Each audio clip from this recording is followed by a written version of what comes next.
ನೇಹಾ ಹಿರೇಮಠ್ ಹಂತಕ ಫಯಾಜ್ನ ಜಾಮೀನು ತೀರ್ಪು ಇವತ್ತು ಬರ್ತಾ ಇದೆ. ಈ ತೀರ್ಪನ್ನ ವಿರೋಧಿಸಿ ಕೊಲೆಗಡಕನಿಗೆ ಜಾಮೀನು ನೀಡಬಾರದು ಅಂತ ಆಗ್ರಹಿಸಿ ಶ್ರೀರಾಮ ಸೇನೆ ಸಂಘಟನೆ ಕಾರ್ಯಕರ್ತರು ಪ್ರಮೋದ್ ಮುತಾಲಿಕರ್ ಅವರ ನೇತೃತ್ವದಲ್ಲಿ ಪ್ರತಿಭಟನೆಯನ್ನ ನಡೆಸ್ತಾ ಇದ್ದಾರೆ. ಈ ಪ್ರತಿಭಟನೆ ಏನು ಹತ್ಯೆ ನಡೆದ ಸ್ಥಳ ಬಿಬಿ ಕಾಲೇಜ್ನಿಂದ ಆರಂಭ ಆಗಿದೆ. ಈಗ ನಮ್ಮ ಜೊತೆ ಮಾತಾಡೋದಕ್ಕೆ ಸ್ವತಃ ಪ್ರಮೋದ್ ಮುತಾಲಿಕ್ ಅವರು ಇದ್ದಾರೆ, ಅವ್ರ ಹತ್ರ ಮಾತಾಡೋಣ. ಈ ಪ್ರತಿಭಟನೆಯ ಉದ್ದೇಶ ಏನು ಪ್ರಮೋದ್? ಮುಖ್ಯವಾಗಿ ಸಮಾಜದಲ್ಲಿ ಮೇಲಿಂದ ಮೇಲೆ ನಡೀತಾ ಇರುವಂತಹ ಏನು ಪ್ರಕ್ರಿಯೆ ಇದೆ, ಈ ರೀತಿಯ ಅತ್ಯಾಚಾರ, ಕೊಲೆ, ಅಪಹರಣ, ಇದಕ್ಕೆ ಕೋರ್ಟು ಮತ್ತು ಪೊಲೀಸ್ ಸ್ಟೇಷನ್ದಲ್ಲಿ ನ್ಯಾಯ ಸಿಗ್ತಾ ಇಲ್ಲ.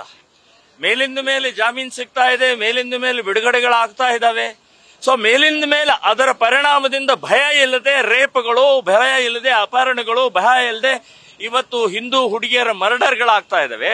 ನೇಹಾ ಹಿರೇಮಠ್ ಇದು ಒಂದೇ ಸಾಕ್ಷಿ.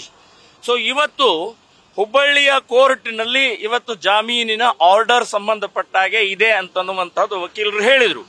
ಸೊ ಹಾಗಾಗಿ ಜಾಮೀನು ಸಿಗಬಾರದು ಅನ್ನುವಂಥ ಒಂದು ನಾವು ವಿನಂತಿಯನ್ನ, ಕಳಕಳಿಯನ್ನ ನಾವು ಸಮಾಜದ ಮೂಲಕ ಕೋರ್ಟಿಗೆ ಒಪ್ಪಿಸುವಂತ ಪ್ರಕ್ರಿಯೆಯನ್ನ ಮಾಡ್ತಾ ಇದೀವಿ ನಾವು. ಅಲ್ಲ, ಈ ನಿಮ್ಮ ಪ್ರತಿಭಟನೆ ಅಲ್ಲಿ ಕೋರ್ಟ್ನಲ್ಲಿ ನಡೆಯೋದು ವಾದ ವಿವಾದ, ಕಾನೂನು ಪರಿಚ್ಛೇದಗಳ ಮೇಲೆ. ಈ ಪ್ರತಿಭಟನೆ ಎಷ್ಟು ಇಂಪ್ಯಾಕ್ಟ್ ಬೀರುತ್ತೆ ನೋಡಿ. ವಾದ ವಿವಾದ ಇನ್ನೂ ನಡೆದೇ ಇಲ್ಲ. ಆ ಕೊಲೆಯ ಸಂಬಂಧಪಟ್ಟ ಒಮ್ಮೆಲೆ ಜಾಮೀನಿನ ಪ್ರಕ್ರಿಯೆ ಆಗಿ ಇವತ್ತು ಆರ್ಡರ್ ಇಟ್ಟಿದ್ದಾರೆ ಅಂತನ್ನುವಂತ ಸುದ್ದಿ ಬಂದಿದೆ. ಅಂದ್ರೆ ಯಾರ್ದೋ ಒತ್ತಡಗಳು, ಎಲ್ಲೋ ಒಂದು ರೀತಿ ಅವನನ್ನು ಬಿಡುಗಡೆ, ಅವರನ್ನು ಸಂರಕ್ಷಣೆ ಮಾಡುವಂತ ಪ್ರಕ್ರಿಯೆ ನಡೀತಾ ಇದೆ ಅಂತ ಸಂಶಯ ಬರ್ತಾ ಇದೆ.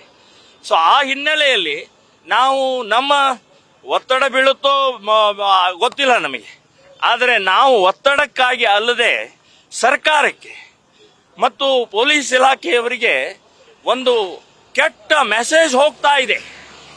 ಒಂದು ವರ್ಷ ಆದರೂ ಕೂಡ ಅವನಿಗೆ ಯಾವುದೇ ರೀತಿಯ ಪ್ರಕ್ರಿಯೆ ಆಗಿಲ್ಲ, ಒಮ್ಮೆಲೆ ಜಾಮೀನಿಗೆ ಬಂದಿದ್ದಾರೆ ಅಂತಂದ್ರೆ ಇವತ್ತು ಯಾವ ಮಟ್ಟಕ್ಕೆ ಕೋರ್ಟ್ ಇದು ನಡೀತಾ ಇದೆ ಅಂತನ್ನುವಂಥ ಸಂಶಯ ಬರ್ತಾ ಇದೆ. ನಾವು ನಮ್ಮ ಕರ್ತವ್ಯವನ್ನ ಸಮಾಜಕ್ಕೆ, ಜನರಿಗೆ ಗೊತ್ತಾಗಬೇಕು.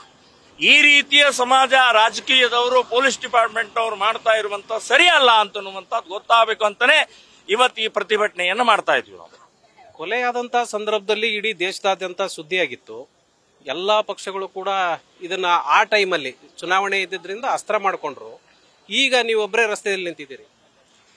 ಚುನಾವಣೆ ಬಂದಾಗಿ ರಾಜಕೀಯ ವ್ಯಕ್ತಿಗಳು ಮಾತನಾಡಿದಷ್ಟು, ಲಾಭ ತಗೊಂಡಷ್ಟು, ಅದರಷ್ಟ ಪ್ರಕ್ರಿಯೆ ಅಂದ್ರೆ ವಾಸ್ತವಿಕವಾಗಿ ಅವರು ಯಾವುದೇ ರೀತಿ ಏನೂ ಮಾಡೋಲ್ಲ, ಫಾಲೋ ಅಪ್ ಮಾಡೋದಿಲ್ಲ. ಚುನಾವಣೆಗೆ ಲಾಭ ಬೇಕು ಅನ್ನುವಂಥದ್ದಷ್ಟೇ. ನಾನು ಯಾವುದೇ ಒಂದು ಪಕ್ಷವನ್ನು, ಎಲ್ಲಾ ಪಕ್ಷದವರು ಅದೇ ಮಾದರಿಯಲ್ಲಿ ಮಾಡ್ತಾ ಇದ್ದಾರೆ. ಹಾಗಾಗಿ ನಾವು ಸಂಘಟಕರು ನಾವಿದನ್ನು ಮರೆಯೋಕ್ಕಾಗಲ್ಲ. ಮೇಲಿಂದ ಮೇಲೆ ನಡೀತಾ ಇರುವಂತ ಈ ಪ್ರಕ್ರಿಯೆಗೆ ಎಲ್ಲಾದರೂ ಒಂದ್ ಕಡೆ ತಡೆ ಒಡ್ಡಬೇಕು, ಪ್ರತಿಭಟನೆ ಮಾಡಲೇಬೇಕು, ಸಮಾಜವನ್ನ ಜಾಗೃತಿಯಾಗಿ ಇಡಲೇಬೇಕು. ಎಲ್ಲರೂ ಮರ್ತು ಹೋಗ್ಬಿಡ್ತಾರೆ. ಒಂದು ವರ್ಷ ಹೆಚ್ಚು ಕಡಿಮೆ 4 ತಿಂಗಳಾಯ್ತು. ಸೊ ಎಲ್ಲಿದೆ? ಎಲ್ಲರೂ ಮರ್ತು ಬಿಟ್ಟಿದ್ದಾರೆ. ಎಲ್ಲರೂ ಅವ್ರ ಮನೆ. ಒಂದು ವರ್ಷದೊಳಗೆ ಇದನ್ನ ಕೇಸ್ ಮುಗಿಸ್ತೀವಿ ಅಂತ ರಾಜ್ಯ ಸರ್ಕಾರ ಹೇಳಿತ್ತು. ಇದನ್ನೇ ಅಸ್ತ್ರ ಮಾಡಿಕೊಂಡಿತ್ತು ಬಿಜೆಪಿ. ಅದೇ ಮುಖ್ಯಮಂತ್ರಿ ಹೇಳಿದ್ದ ತಕ್ಷಣನೇ 3 ತಿಂಗಳು ಬಗೆಹರಿಸ್ತೀವಿ ಫಾಸ್ಟ್ ಟ್ರ್ಯಾಕ್ ಕೋರ್ಟ್ ಮೂಲಕ ಅಂತನ್ನುವಂಥದ್ದು 1 ವರ್ಷ 4 ತಿಂಗಳಾಯ್ತು, ಏನೂ ಆಗಿಲ್ಲ. ಇದನ್ನೇ ವಿರೋಧ ಪಕ್ಷದವರು ಸರಿಯಾಗಿ ಲಾಭವನ್ನು ತಗೊಂಡ್ರು. ಆದ್ರೆ ಇವತ್ತು ವಿರೋಧ ಪಕ್ಷದವರು ಮಾತಾಡ್ತಾ ಇಲ್ಲ, ಆಡಳಿತ ಪಕ್ಷದವರಂತೂ ನಿರ್ಲಜ್ಜರಿದ್ದಾರೆ. ಸೊ ಅವರಿಗೆ ಮುಸ್ಲಿಂ ಓಟ್ ಬೇಕು, ಮುಸ್ಲಿಮರ ಸುರಕ್ಷತೆ ಬೇಕು, ಹಿಂದೂ ಮಹಿಳೆಯರ ಸುರಕ್ಷತೆ ಬೇಡ ಅವರಿಗೆ.